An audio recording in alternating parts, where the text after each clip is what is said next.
So we're on our silver Rover 75, and I thought I'd do this little video. We're going to try and sort out the boot lock, which has actually been a problem since we got it. Well, although the electric button inside opens the boot, when you try and open the boot with the key, it just literally turns and nothing happens. So we're going to have a look and investigate on what's causing that, and hopefully we can sort it out.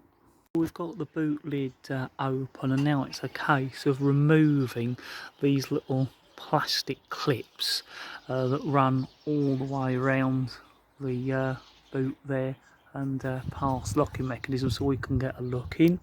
We're using our set of plastic clip removers, and basically we're using this one. It's just a case, this one's nearly out, but just putting it in behind and levering it out and keeping them somewhere safe. That's all the little plastic clips out of the carpet cover on the boot, and this last one coming out, it's more or less sitting there loose, so it's just a case now of us removing that, and that's it. So we've now got the carpet removed from the boot, and as you can see in here, this is the back of the barrel.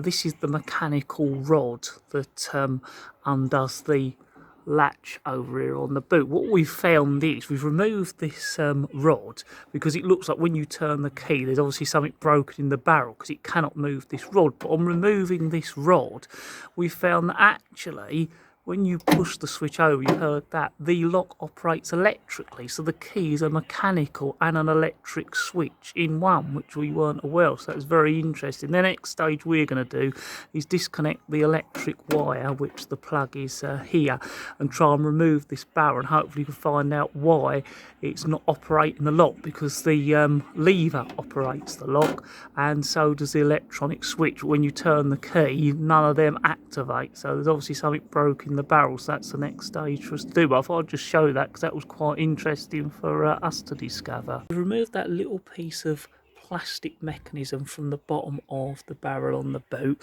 We've done that by removing that little circlip which we've put in our magnetic tray. Now the interesting thing we found, if I turn it over, you can see there's two plastic little lugs, and one of them is completely snapped off. I'll just get that out. You can see that there, so we think that's the problem. Right, so we're a couple of days later, and we'd initially took this piece of plastic off the back of the lock and found that was slightly broken, and we've done a little bit of research, and we found that as well as this being broken, the common fault is actually a piece of metal inside the barrel of the lock. So we've managed to source a used but one in good condition. Actually, the people that sent it to us have been very good, and I'll show you that a little bit later.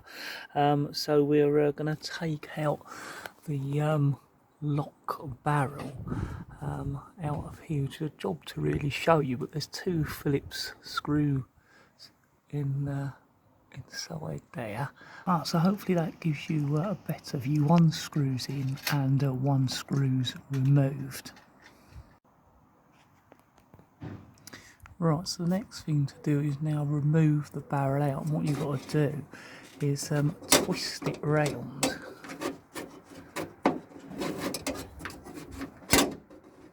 So that the two bits of plastic line up with the two little holes in the boot, and then pull it right out, and actually it comes out relatively easy. So that's the front part of the lock, and there's the back part where we initially took this piece of plastic off the other day when we started to investigate the problem.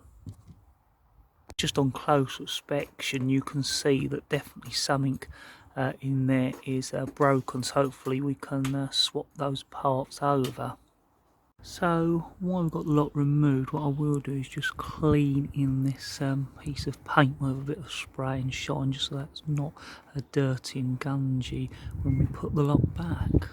Right, so we've got both our lock locks on the bench. Well, that's our lock, and this is the lock that we've been sent. What they've done actually is took it to bits, one to check that the bits that are commonly broken aren't broken in the one they're sending out, and it also gives us a look at how it comes apart before we struggle perhaps to take our own apart. So actually it was really really good of them, and we've used them a couple of times. They're a little sort of Rover X-Part dealer garage that we've used. So yeah, very very useful, and what we'll hopefully do is get the bits out of this good lock and put them into our lock and get them going, and we'll take you along with us on the process. So the first thing we need to do is to take this lock apart, and the way you do that is by taking off the front chrome bit where the key goes in, and hopefully you can see there's some slots round here, and what you do is you put a screwdriver into those slots and push in and tease the little clips out, and you can see here I've already started to do that, and the lock, or the chrome front, is starting to prise out of those clips.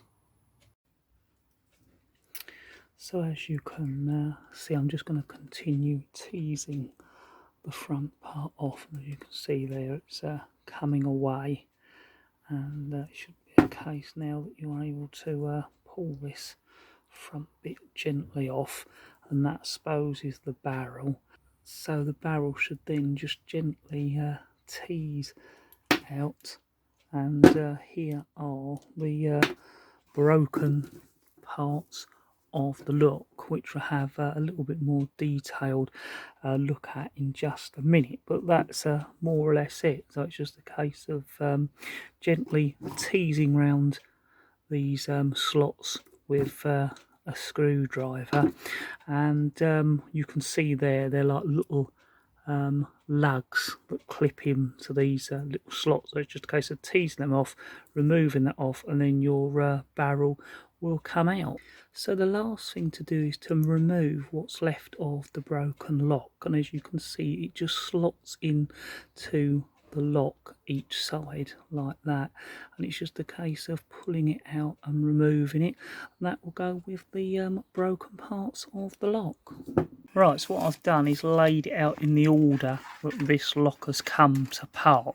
So we teased out this front piece here, and then that has allowed us to pull out our lock barrel, and on the back of that lock barrel is this part here, which as you can see is in two halves and should be sitting completely on this piece with the two tags. And if I get you the piece from the lock that has given us the replacement parts and put that next to it, you can see that is all intact, whereas our one is completely broken apart. So we found the problem, and also it is the problem that we thought it would be from the research we've done, which appears to be good. So we've got a good chance of repairing that. And what I'm going to do now is clean this part out, and also clean the fascia plate out as well, but hopefully that lets you see how it's extruded out, and the piece that sits on the back of this barrel, how that is broken. Of course the key going in from that front end there.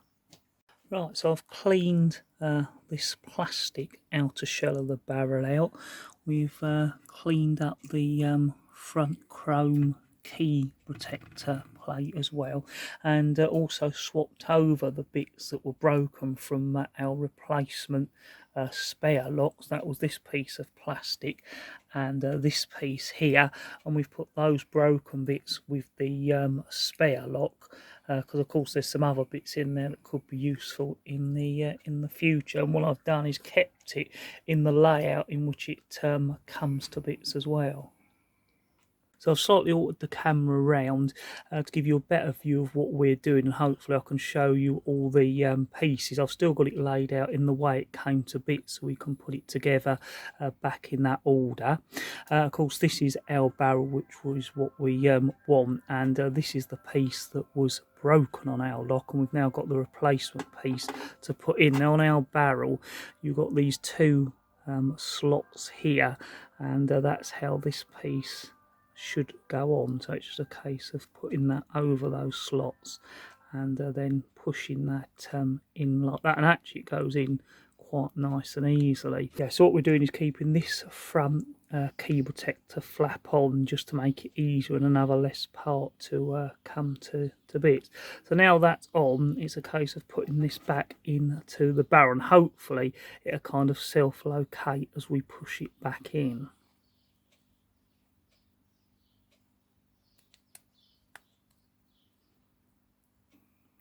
Which it appears to have done.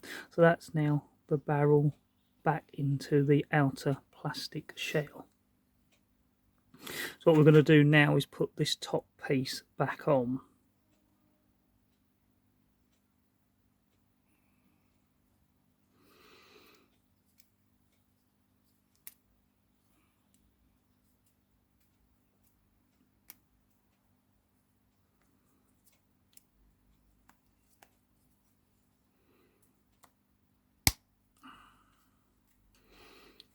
And that has now clicked back into its locating pins. So now hopefully that's the main part of it back together, and actually going together fairly straightforward, slightly simpler than we thought. So hopefully that is going to work. All we've got to do now is to put this piece back on the back of this lock, and hopefully this spring is in the right position, as that had come out due to this broken bit. So that's going to be a piece we will have to sort of test out once we've got it back on. Right, so now it's time to put this back plastic bit onto the lock, and it's just a case of fiddling about until you can feel it jump down and in like that, and it needs to be this way up. So this big piece here needs to be covering up the little micro switch, so that when you operate the lock, the micro switch is activated, as well as it pulling on the rod to do the mechanical part as the backup. The next bit to do is to just put the little C clip back on. That's a case of pushing this down and pushing the C clip on. Then we'll be able to try it to see if the lock is working. Right, so that's the C clip on. Now it is a case of just putting our key in and seeing if it works, and hopefully it will. And that looks like that is working. If I just have a little look there, you can see, hopefully, well, that's a job to see, is knocking the micro switch round. You can certainly hear it clicking and see where that micro switch is. So yeah, that all appears to be working. Now it's a case of fitting it back in the car and checking that it will, one, pull the emergency rod to open the lock mechanically, and of course activate the lock electronically as well. And if it does all that, then that's that lock fixed. So now it's just a case of putting the lock back into the boot as we did before, and tightening the screws up. So the last thing is to try and see if it actually does work. And there it works, and you heard the electronic lock pop it open. So that is our lock done and replaced. So although the lock really works well, we found it was a little bit stiff. So what we've done is we've sprayed up some silicone spray, obviously a little bit more than that, on that little red plastic clip that connects to the rod to give it a little bit of lubricant, and it now works more or less like our other 75. So it may be worth doing that as well. Now all we're going to do is put the carpet back, and that is that job done.